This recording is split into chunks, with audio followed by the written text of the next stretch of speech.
खोइ देखाउ कहाँ यहाँ भयो सिस्नुले यो सिस्नु चाहिँ तेरो मुखमा रहेछ नि त त्यही भएर तँलाई चिले यो मुख धुनु भन्दैछ के मो यो सिस्नुले केले चिल्यो नानी केले चिलेको केले देखाऊ केले चिल्यो यसले चिलेको यहाँ सिस्नु थियो अन्त तिमीलाई थाहै थियो अन्त यो सिस्नु र भात किन अनि मुखभरि किन आयो हसारै मारे अहिले सिस्नुले चिल्यो अरे कहाँ चिल्यो सानो केले चिल्यो सिस्नुले चिल्यो ला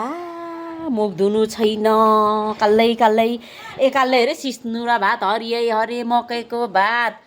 अन्त सिस्नु खाएर अन्त आया गर्दै आउँछ अहिले म यसलाई कुर्छु ल